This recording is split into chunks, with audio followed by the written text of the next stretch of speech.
ইরানের সাথে যুদ্ধ এখনো পুরোপুরি থামেনি, কিন্তু এরই মধ্যে নাকি নতুন শত্রু খোঁজা শুরু করেছে ইসরায়েল। ইসরায়েলি পত্রিকা মারিভে একটা বিস্ফোরক কলাম লিখে বিশ্লেষক বোয়াজ গোলানি সরাসরি বলে দিয়েছেন প্রতিযোগিতায় আছে মাত্র দুটো নাম, তুরস্ক আর পাকিস্তান। আর ঠিক সেই মুহূর্তে আঙ্কারা থেকে তুরস্কের পররাষ্ট্রমন্ত্রী হাকান ফিদান পাল্টা গর্জন ছেড়েছেন। ইরানের পর ইসরায়েল শত্রু ছাড়া বাঁচতে পারে না।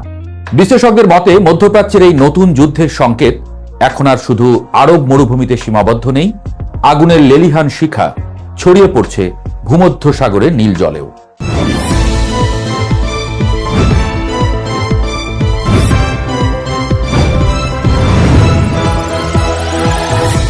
টেকনিয়ন বিশ্ববিদ্যালয়ের অধ্যাপক ও পররাষ্ট্রনীতি বিশ্লেষক বোয়াজ গোলানির কথাটা বুঝতে হলে একটু পেছনে তাকাতে হবে। ইরান 3 দশক ধরে ইসরায়েলের সবচেয়ে বড় শত্রু হিসেবে মধ্যপ্রাচ্যে তাণ্ডব চালিয়ে এসেছে, কিন্তু ইরান ইসরায়েল যুদ্ধ সেই অধ্যায়টাই শেষ করে দিয়েছে। মার্কিন ইসরায়েলি হামলায় ইরানের সামরিক শক্তি মাটিতে মিশে গেছে, অর্থনীতি দেউলিয়ার দরজায়। ফলে যে শূন্যস্থান তৈরি হয়েছে সেটা পূরণ করার দৌড়ে আছে দুটো দেশ, 85 মিলিয়ন জনসংখ্যার তুরস্ক আর 240 মিলিয়নের পাকিস্তান। গোলানির সতর্কবার্তা ছিল পরিষ্কার, এই দুটির মধ্যে কোনটা সামনে আসবে সেটা ইসরায়েলের হাতে নেই, কিন্তু দুটো পথই প্রায় সমান বিপজ্জনক। তুরস্কের নাম কেন এই তালিকায় সবার আগে? কারণটা পুরনো এবং একই সঙ্গে তাজা। 1949 সালে তুরস্কই ছিল ইসরায়েলকে স্বীকৃতি দেওয়া প্রথম মুসলিম সংখ্যাগরিষ্ঠ দেশ। দশকের পর দশক দুই দেশের মধ্যে সামরিক ও ব্যবসায়িক সম্পর্ক ছিল গভীর, কিন্তু 2010 সালে মাভি মর্মরা জাহাজে ইসরায়েলি কমান্ডোদের হামলায় 10 তুর্কি নাগরিক নিহত হবার পর সেই সম্পর্কে ফাটল ধরে। গাজা যুদ্ধের পর সেই ফাটল পরিণত হয়েছে গভীর খাদে।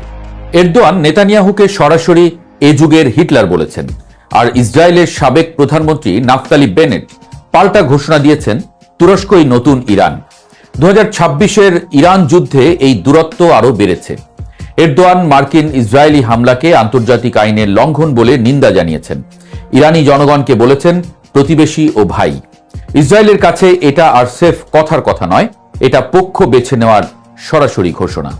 তুরস্কের পররাষ্ট্রমন্ত্রী ফিদান কিন্তু চুপ করে বসে নেই।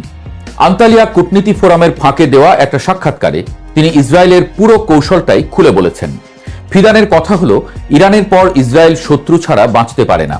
শুধু নেতানিয়াহু সরকার নয়, বিরোধী দলের কিছু মহলও তুরস্ককে নতুন শত্রু বানানোর জন্য মরিয়া হয়ে উঠেছে। ফিদান আরও বলেছেন, এটা আর কোনো ব্যক্তির রাজনীতি নয়, এটা ইসরায়েলের রাষ্ট্রীয় কৌশলে পরিণত হয়েছে। তুরস্কের এই বিশ্লেষণ একদম ভুল নয়, কারণ একই সময়ে ইসরায়েলি পার্লামেন্টে গ্রিস, সাইপ্রাস এবং যুক্তরাষ্ট্রের সাংসদদের নিয়ে আলাদা বৈঠক হয়েছে। বিষয়বস্তু একটাই, তুরস্কের বাড়তে থাকা প্রভাব ঠেকাতে ভূমধ্য সাগরে জোট আরও শক্তিশালী করা। এখানেই আসে গল্পের সবচেয়ে গুরুত্বপূর্ণ অধ্যায়, নেতানিয়াহুর ষড়ভুজ জোটের ছক।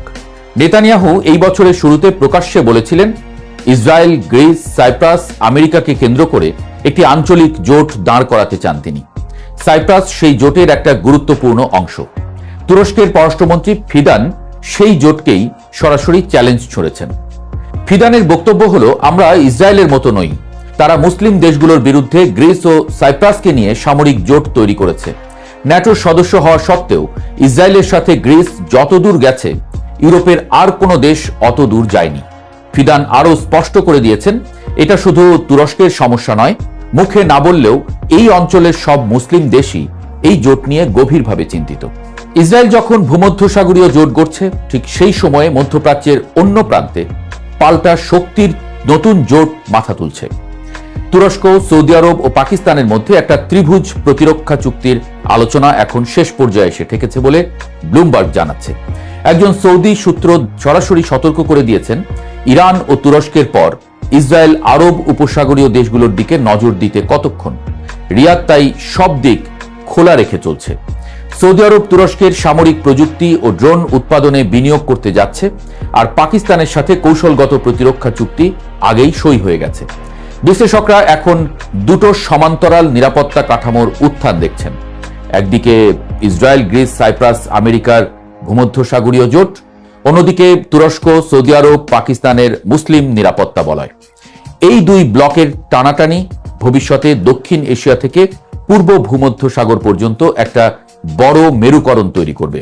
একদিকে পাকিস্তান, সৌদি আরব, মিশর, তুরস্ক, অন্যদিকে ইসরায়েল, ভারত, সংযুক্ত আরব আমিরাত, গ্রিস। ওয়াশিংটন এই পুরো ছকে একটা অদ্ভুত সমস্যায় পড়েছে। আমেরিকার বিশেষ দূত টম ব্যারাক আন্তালিয়া ফোরামে পরিস্থিতি ঠান্ডা করতে বলেছেন, তুরস্ক ইসরায়েল উত্তেজনা আসলে কথার লড়াই, সত্যিকারের সংঘর্ষ নয়। ব্যারাকের মতে জ্বালানি নিরাপত্তার স্বার্থেই দুই দেশের একসঙ্গে কাজ করা দরকার, কারণ তুরস্কের মধ্য দিয়ে তেল, গ্যাস আর ইন্টারনেটের কেবল যায়। কিন্তু বাস্তবতা হলো, ট্রাম্প একদিকে ইসরায়েলের সবচেয়ে বড় সামরিক মিত্র, অন্যদিকে এরদোয়ানের সাথে তার ব্যক্তিগত সম্পর্কও ভালো। এই দুই মিত্রের মাঝখানে পড়ে আমেরিকার কূটনীতি এখন তীব্র চাপে। পাকিস্তানের প্রসঙ্গটাও কম গুরুত্বপূর্ণ নয়। গোলানির বিশ্লেষণে পাকিস্তানকে তুরস্কের প্রতিযোগী হিসেবে দেখানো হলেও বাস্তবে দুটো দেশ বিপরীত দিকে নয়, একই দিকে হাঁটছে। ইরান আমেরিকা যুদ্ধের মধ্যস্থতা করে ইসলামাবাদ আপাত দৃষ্টিতে নিরপেক্ষ মধ্যস্থতাকারীর ভূমিকা নিয়েছে, কিন্তু আটলান্টিক কাউন্সিলের বিশ্লেষক মাইকেল কুগলম্যান মনে করেন পাকিস্তান আসলে নিরপেক্ষ নয়, এটা একটা সুচতুর কৌশলগত অবস্থান মাত্র।